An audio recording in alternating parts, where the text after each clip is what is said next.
ایک ہوتی ہے انسان کی مجبوری، معذوری، عذر، ایک ہوتی ہے اس کی لاپرواہی۔ ان دونوں چیزوں میں زمین و آسمان کا فرق ہے۔ یہ جو لاپرواہی ہوتی ہے یہ کسی بھی شخص سے منسلک ساری چیزوں کو ہی خراب کر دیتی ہے۔ آپ نے ایک چھوٹا سا پودا بھی اگر لگایا ہے اور آپ لاپرواہی کا مظاہرہ کرتے ہیں تو وہ خشک ہو جائے گا۔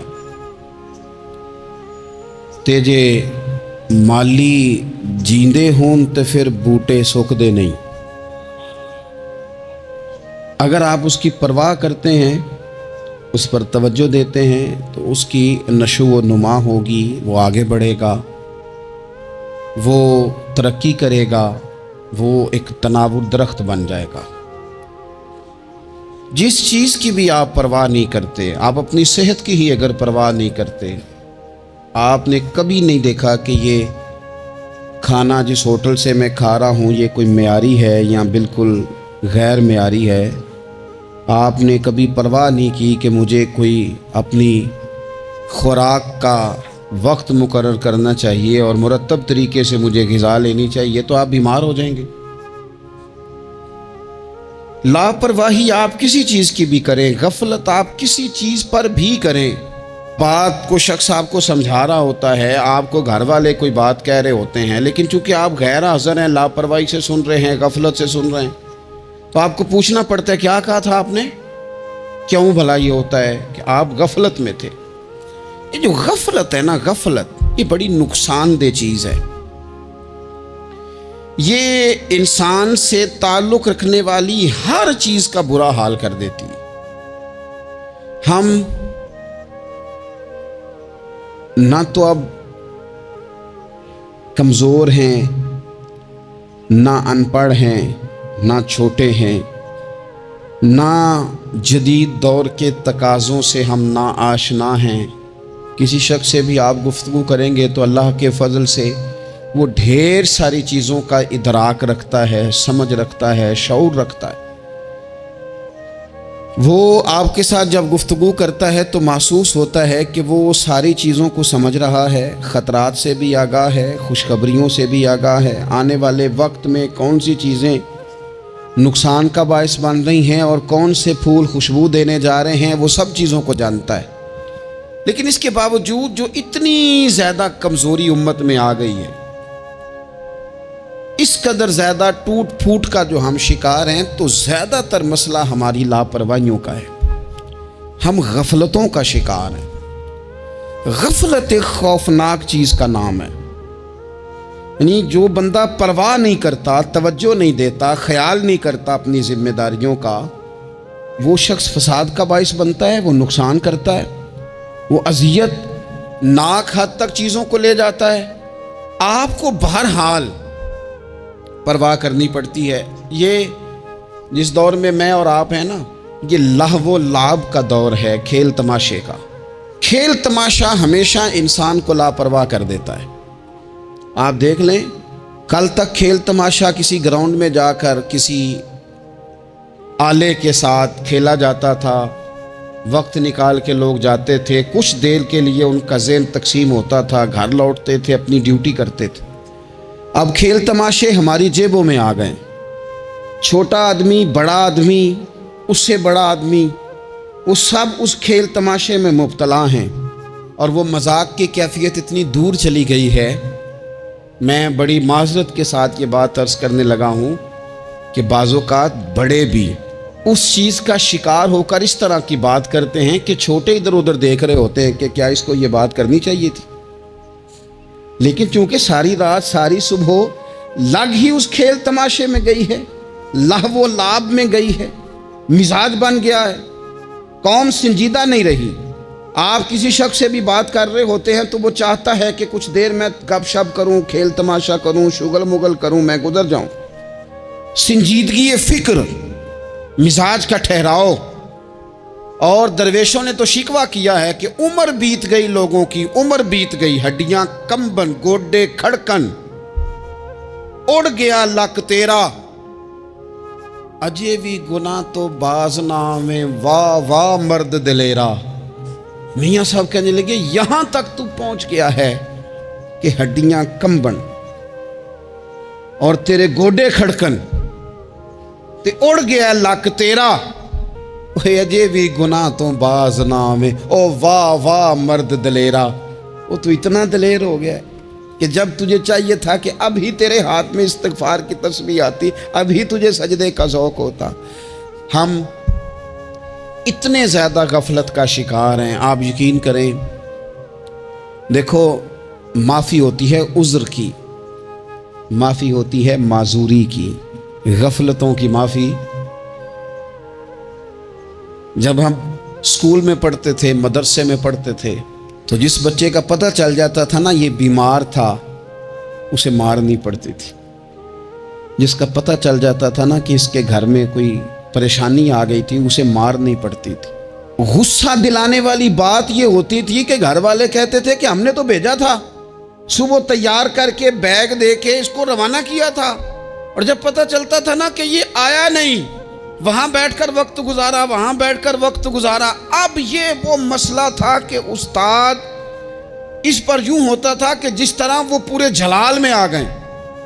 اس بات نے انہیں اتنا غصہ دلا، وہ تو بیٹھا رہا، جان بوجھ کے نہیں آیا۔ اس کو شدید مار پڑتی تھی۔ جب ہم بڑے ہوئے، کتاب و سنت کو دیکھا تو کچھ چیزیں عجیب سی سمجھ میں آئیں۔ سیاستہ میں حدیث موجود ہے کہ صحابہ کرام علیہم رضوان فرماتے ہیں کہ ایک جنگ کا موقع تھا، تو وہ رستے بڑے سخت تھے، دشوار گزار گھاٹیاں تھیں، بڑی مشکل سے ہم نے وہ راہیں طے کی۔ ہمیں لگا کہ اس جہاد پر ہمیں بہت اجر ملے گا، اور پھر ہمارے دلوں میں یہ بھی خیال آتا تھا کہ فلاں فلاں فلاں فلاں تو صحابی آئے نہیں، وہ تو گھر میں رہے۔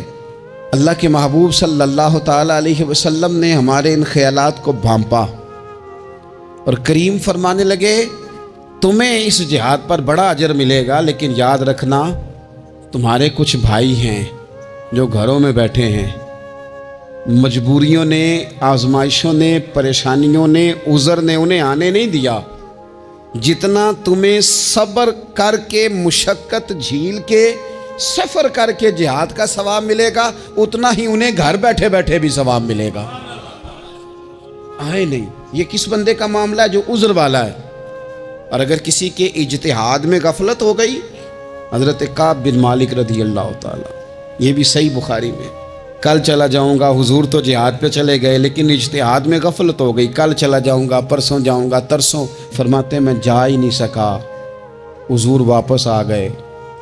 جن منافقوں نے جھوٹ بولے جا کے کہ یہ مسئلہ ہو گیا تھا، یہ مسئلہ ہو گیا تھا، ان کو تو مل گئی معافی، لیکن میں چونکہ مخلصین میں سے تھا خدا کے فضل سے، اور ہو گئی تھی غفلت، 50 دن نبی کریم مجھ سے ناراض رہے۔ 50 دن اللہ کے لیے کہ تو رب کے رستے میں جہاد کرنے نہیں آیا، 50 دن حضور ناراض رہے۔ فرماتے تھے مدینے کی گلیاں میری تھیں، سب میرے اپنے تھے، پر کریم جو ناراض تھے تو کوئی پھر سلام بھی نہیں لیتا تھا۔ مجھے یوں لگتا تھا کہ مجھے دیکھ کر ہوائیں اور فضائیں بھی رستے بدل جاتی ہیں۔ 50 دن میں مسجد میں آتا تھا، جب میں چہرہ ادھر کرتا تو حضور مجھے دیکھتے، اور جب میں حضور کو دیکھتا تو کریم چہرہ بدل لیتے، میں ویکھاں تے یار نہ ویکھے، تے جدوں نہ ویکھاں ادوں ویکھے، ایڈے نصیب کتھوں تتڑی دے، میرے وچ ویکھن دے ویکھے، غلام فریدہ بوئے یار دے مرنا ہے، پاویں ویکھے یا نہ ویکھے۔ ختم ہو گئی بات۔ حضرت کعب بن مالک کہتے ہیں 50 دن کے بعد پھر رب کریم نے میری توبہ قبول کی، اور مدینے والے رسول نے اعلان فرمایا جو عذر کی وجہ سے نہیں جا سکے، مجبوری سے، انہیں گھر بیٹھے بیٹھے ثواب ہے، لیکن جن کے اجتہاد میں غفلت ہوئی، سمجھنے میں غفلت ہوئی، کل پرسوں ترسوں چلے جائیں گے، ان سے 50 دنوں کی ناراضگی ہے۔ کتنے لوگ ہیں جن کی فجر گزر جاتی ہے بستر پہ، زور گزر جاتی ہے پھٹے پہ گپوں میں، عصر گزر جاتی ہے چائے پینے میں، مغرب اور عشاء موبائل پہ لیٹے لیٹے بیت جاتی ہے، اور ان سے آپ گفتگو کریں تو وہ دانشور ہیں، آپ بات کریں تو پنچایت ختم کرنے والے لوگ ہیں، آپ ان سے بات کریں تو وہ عالمی سیاست پر نظر رکھتے ہیں، آپ گفتگو کریں تو شعور کی اعلیٰ گتھیاں سلجھاتے نظر آتے ہیں. خدا مجھے ایسی خدائی نہ دے کہ اپنے سوا کچھ دکھائی نہ دے. یہ غفلتیں ہیں، یہ شورش ہے، یہ اپنے منہ سے خود میاں مٹھو بننا ہے. اس غفلت کو تھوڑا سا توڑا جائے ورنہ زنگ لگ جاتا ہے صلاحیتوں کو. جو لوگ تھوڑے دن موٹر سائیکل نہیں نہ چلاتے ان کے لیے مشکل ہو جاتا ہے پھر اس کو سٹارٹ کرنا بھی. ہمارے استاد کہا کرتے تھے جو لوگ پڑھاتے نہیں انہیں کتابیں بھولنے لگ جاتی ہیں. جو لوگ کوئی کام کرتے نہیں پھر وہ آہستہ آہستہ وہ زنگ آلود ہو جاتا ہے. وہ کہتے ہیں اب نہیں ہو سکتا تم سے، اب مشکل ہے. سجنوں، دوستوں، بزرگوں، بھائیوں، جو لوگ شروع میں عبادتوں کے عادی نہیں ہوتے، وقت ضائع کرتے ہیں، بڑھاپے میں دل کرتا ہے توبہ ہو جائے، لیکن اپنے ماتھے کو سجدے کی عادت ہی نہیں ڈالی. یہ جسم جھکنا اس کا عادی نہیں ہوا کہ رب کی بارگاہ میں جھکے. اس کا مزاج ہی نہیں تہجد پڑھنے کا.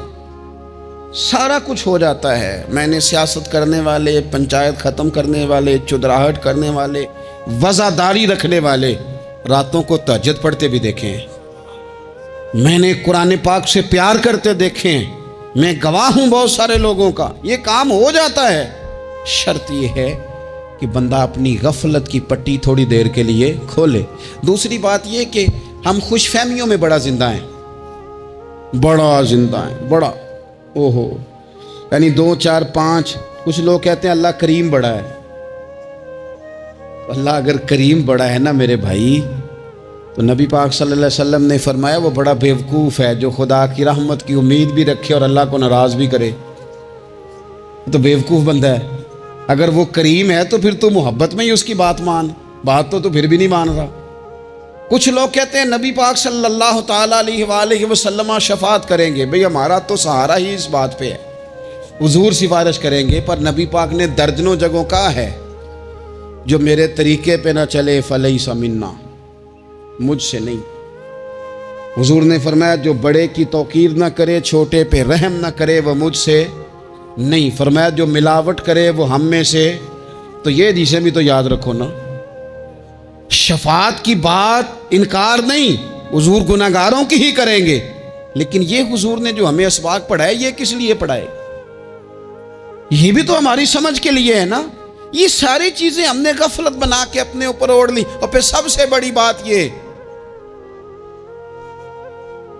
جو لوگ جنت کے وارث اور مالک ہیں نا، کریم محبوب نے فرمایا یہ جو میری بیٹی فاطمہ ہے جنتی عورتوں کی سردار ہے. تو یہ تو جنت کی مالکہ اور وارثہ ہیں. وہ تو ساری رات ہی نماز پڑھتی تھی، وہ تو سارا دن عبادت کرتی تھی. پاک سب سے زیادہ تو ان کو تھا. تو یہ تو 1 منٹ کے لیے مصلی سے جدا نہیں ہوئے. اور جنہوں نے صرف امید لگائی ہے، کوئی ان کے پاس ڈگری نہیں، وہ بن کے بیٹھ گئے ہیں. وہ کہتے ہیں جناب جنت مطلب ہم جسے کہیں گے معاذ اللہ وہ جائے گا، دوسرے کو جانے دیتے ہیں.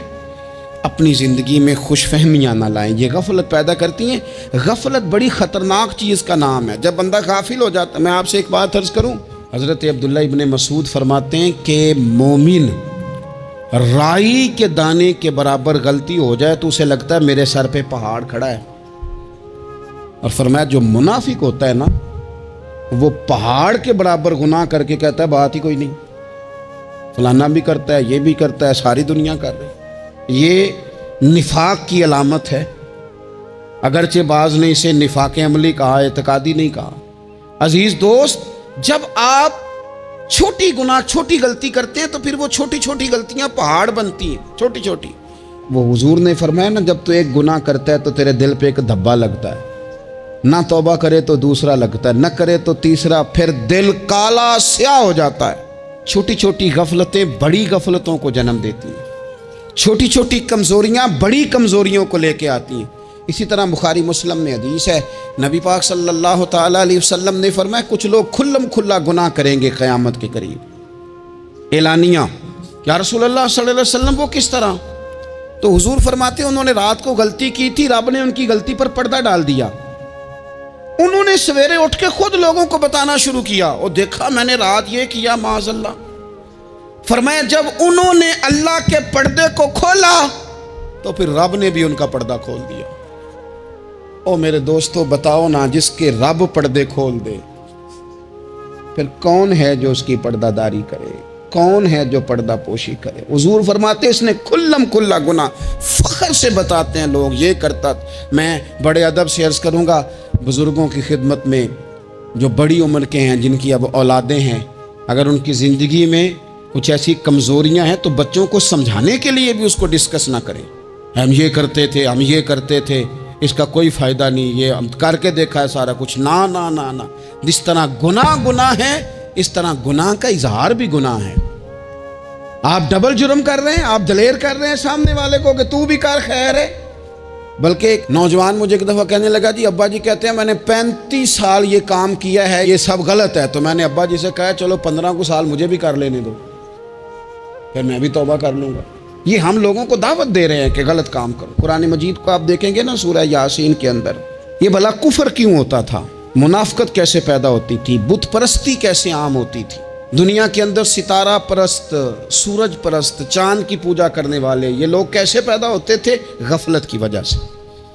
جیسے جیسے یہ اللہ کی بارگاہ سے دور ہوتے جاتے، یہ مختلف قسم کی عبادتوں میں، شرک میں، کفر میں مبتلا ہوتے جاتے۔ قرآن مجید سورہ یاسین کے اندر ارشاد فرماتا ہے کہ اللہ تبارک و تعالیٰ نے قرآن مجید کو اس لیے اتارا ہے لِتُنذِرَ قَوْمًا مَا أُنذِرَ آبَاؤُهُمْ، تاکہ آپ ان لوگوں کو ڈرائیں جن کے باپ دادا کو نہیں ڈرایا گیا۔ اور نتیجہ کیا ہوا؟ فَهُمْ غَافِلُونَ، وہ لوگ غفلت میں چلے گئے، ڈرایا نہیں گیا، سمجھایا نہیں گیا، کسی نے سبق نہیں پڑھایا۔ تو میں آپ سب سے گزارش کروں گا کہ خیر کی بات بتاتے رہیں، خیر کی بات کہتے رہیں۔ خیر کی بات جو ہوتی ہے یہ فائدہ کرتی ہے ہمیشہ، تو غفلتیں اپنی دور کرنی چاہیے۔ دوسرا یہ ہوتا ہے، ایک تو انسان جب وہ دور ہو جاتا ہے چھوٹے چھوٹے گناہ کر کے تو غفلت آتی ہے۔ دوسرا قرآن پاک نے ایک اور مقام پر اس کا ذکر فرمایا ہے، وہ اس طرح فرمایا ہے کہ جو انسان کی پیاری چیزیں ہیں نا بعض اوقات، جن سے وہ لگاؤ پیدا کر لیتا ہے، جن سے محبت اس کی بڑھ جاتی ہے، وہ چیزیں بھی غفلت پیدا کرتی ہیں۔ ان میں 2 چیزوں کا تو قرآن پاک نے نام لے کے ذکر کیا ہے۔ ویسے وہ ڈھیر ساری چیزیں ہیں، 1 2 3 نہیں۔ سیاست بھی بندے کو غافل کرتی ہے، دوستوں کی کثرت بھی بندے کو غافل کرتی ہے، کھیل تماشا بھی غافل کرتا ہے، پیسے زیادہ آنے لگ جائیں تو وہ بھی بندے کو غافل کرتے ہیں، تعریف کرنے والے زیادہ ہو جائیں تو وہ بھی غفلت میں مبتلا کر دیتے ہیں۔ بندہ کسی کرسی پہ بیٹھ جائے تو پھر بھی ادھر ادھر دیکھنے کو تیار نہیں ہوتا۔ یہ ساری چیزیں غافل کرتی ہیں، لیکن 2 چیزوں کا نام لیا قرآن پاک نے، فرمایا یا ایھا الذین آمنوا لا تلھکم اموالکم ولا اولادکم عن ذکر اللہ۔ فرمایا اے ایمان والو، کہیں ایسا نہ ہو کہ تمہاری اولاد اور تمہارا مال تمہیں اللہ کی یاد سے غافل کر دے۔ مال اور اولاد، بیوی کو، اولاد کو ایک مقام پہ قرآن پاک نے دشمن بھی کہا ہے۔ کب؟ جب یہ تمہیں کہیں کہ حرام کما کے لاؤ، جب یہ تمہیں کہیں کہ ہمیں جس طرح کا مرضی مال دو، جب یہ تمہیں کہیں ناجائز کرو، یہ دشمنی کر رہے ہیں تمہارے ساتھ۔ یہ مال اور اولاد یہ بندے کو غافل کر دیتے ہیں۔ کاروبار کرنا، مال کمانا، بچے پالنا، یہ ایک جز ہے زندگی کا، یہ کل زندگی نہیں۔ کل زندگی تو یہ ہے کہ آپ نے دین کے لیے کیا کیا، ملت کے لیے کیا کیا، ملک کے لیے کیا کیا، غریب کے لیے کیا کیا۔ کبھی کسی بندے نے جھونپڑیوں والوں سے پوچھا ہے کہ بارشوں میں تمہارا کیا حال ہوتا ہے؟ وہ کچی آبادیاں جہاں سے گزر کے ہم اپنے بچوں کو دکھاتے ہیں کہ یہ دیکھو یہ پرانے مکان سارے اسی طرح کے ہوتے تھے۔ کبھی ان لوگوں سے آپ نے پوچھا ہے جو ساری رات چھتوں کے نیچے بالٹیاں رکھ کے وقت گزارتے ہیں کہ چھت ٹپکتی ہے؟ ان سے پوچھا ہے کہ رات بچے سو پائے تھے کہ نہیں؟ اچھا جی بارش ہو رہی ہے تو پھر ہم نے کیا کرنا تھا؟ ہم نے گھر والوں کو پکوڑوں کا آرڈر دینا تھا، وہ وقت پہ دیا۔ یہ کب ہوتا ہے؟ جب قومیں غافل ہو جاتی ہیں مال میں، مزوں میں، اپنی ذاتی زندگی کے پیچ و تاب میں، پھر وہ اتر کر دائیں بائیں دیکھنا پسند نہیں کرتی۔ اللہ فرماتے ہیں مال اور اولاد کہیں تمہیں اللہ سے غافل نہ کر دے، کہیں ایسا نہ کر بیٹھنا کہ تم اس میں الجھ جاؤ پوری طرح اور تمہیں صرف اور صرف اپنے بچے یاد رہ جائیں۔ تجارت کرنی چاہیے، لیکن ہم تجارت نہیں کرتے، بانی تاجر جاتے ہیں، ہر چیز کو تجارت کی نظر سے دیکھتے ہیں۔ ڈاکٹر آپ بنیں لیکن زندگی ساری ہی آپ ڈاکٹر بن کے نہ گزاریں، آپ کے کچھ اور تعلقات بھی ہیں، کچھ اور رشتے بھی، ان پر بھی تھوڑا غور کر لیں۔ غفلتیں تیزی سے آتی ہیں، اور وہ آ کر کے ہمارے اوپر حاوی ہو جاتی ہیں۔ جو پرانے لوگ تھے نا، غافل نہیں ہوتے تھے۔ بڑے بڑے لوگ اپنے آپ کو کنٹرول کرتے تھے، دیکھتے تھے کہ یہاں کوئی چیز مجھ پہ حملہ آور تو نہیں ہو رہی، فلانی چیز کہیں میرے اوپر زیادہ قبضہ تو نہیں کر رہی۔ وہ پھر ان چیزوں سے اپنے آپ کو بچاتے تھے۔ نفسانی خواہشات کا غلبہ یا دوستوں کی تعریفیں یا ادھر ادھر کی چیزیں، وہ اپنے آپ کو تیزی سے اس سے بچاتے۔ اس رستے سے اجتناب کرو جو رستہ غفلت لاتا ہے، جو رستہ تکلیف میں مبتلا کرتا ہے۔ جو دم غافل سو دم کافر، سانو تے مرشد ہوئی پڑھایا ہو، ہمیں تو یہ سبق دیا گیا۔ مجھے کہہ لینے دیں، ہم میں سے ڈھیر سارے لوگ ہیں، پلٹ کر اپنی زندگی دیکھیں، اپنے آپ پر غور کریں، تو ہم اتنے قابل تھے کہ شاید ہمیں کوئی اپنے دروازے پر چوکیدار بھی نہ رکھتا، لیکن جب اس نے نواز دیا تو ہمارے لہجے ہی بدل گئے، ہمارا انداز ہی کچھ اور ہو گیا۔ شاید کوئی ہم سے سلام بھی نہ لیتا، لیکن جب اللہ نے نواز دیا تو لفظ اور جملوں کے اندر پھر ہمارے وہ رنگ آ گیا جو نہیں ہونا چاہیے تھا۔ کیوں؟ کہ مال آیا تو غفلت لایا۔ حضرت عمر فاروق کے زمانے میں جب مال آتا تھا تو وہ رویا کرتے تھے، فرماتے تھے یہاں جی آتا ہے وہاں غفلت بھی آتی۔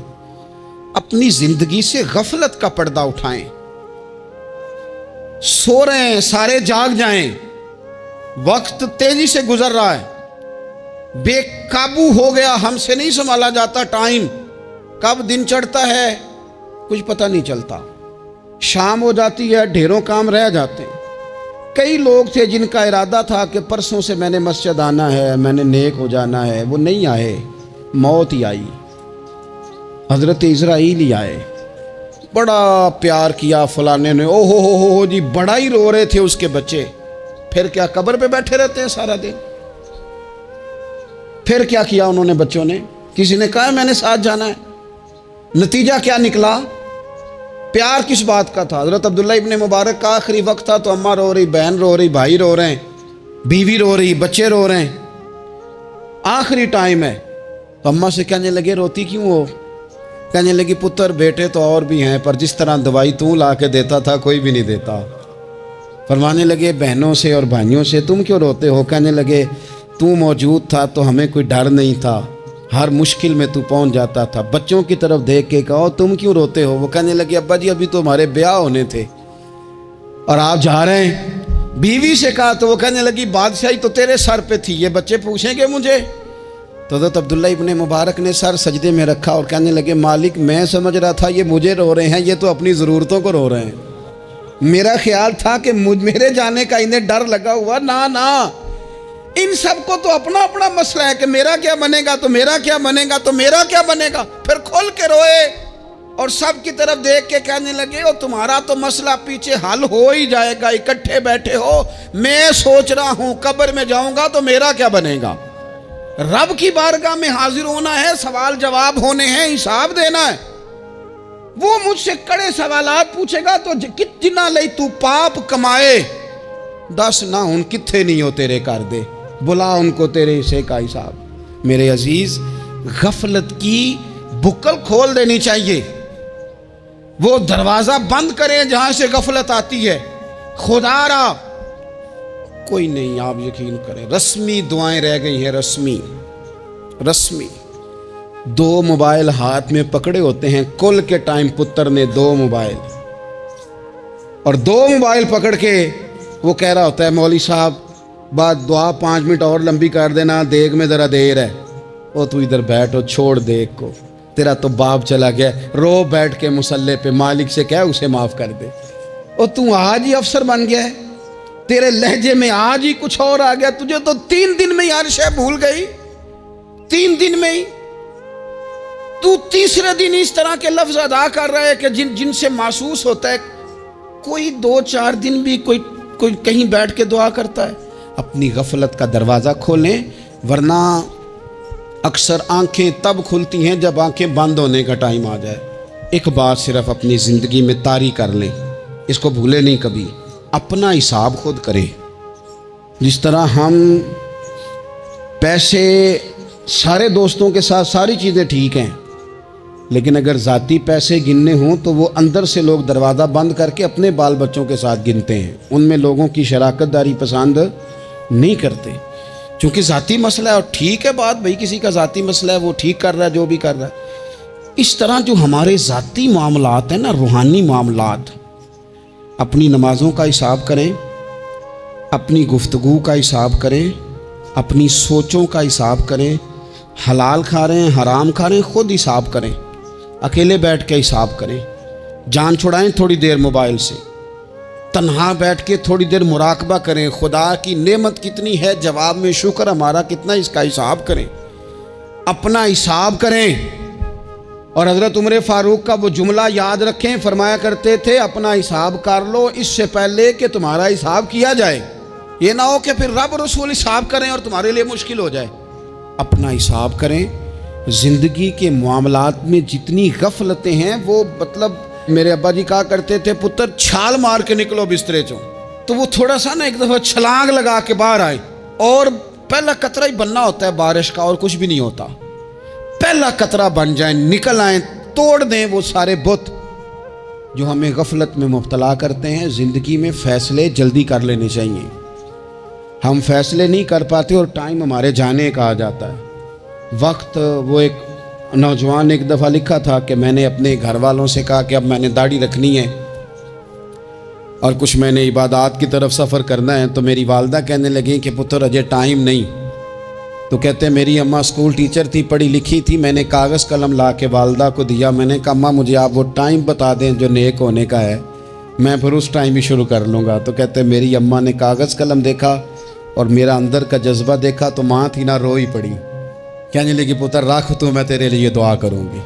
اللہ تیری مدد کرے گا۔ تو ٹائم تو آ گیا ہے، وقت تو قریب ہے۔ اللہ فرماتے ہیں اقترب للناس حسابهم وهم فی غفلۃ معرضون۔ بس اس آیت کا ترجمہ کبھی نہ بھولنا، رب فرماتا ہے لوگوں کے حساب کا وقت قریب آ گیا ہے اور وہ ابھی بھی غفلت میں منہ پھیرے ہوئے ہیں۔ ٹائم تو حساب کا آ گیا، ہڈیاں کمبن تے گوڈے کھڑکن تے اڑ گیا لک تیرا، اجے بھی گناہ تو باز نہ آویں، واہ واہ مرد دلیرا۔ اللہ سمجھ کی توفیق عطا کرے۔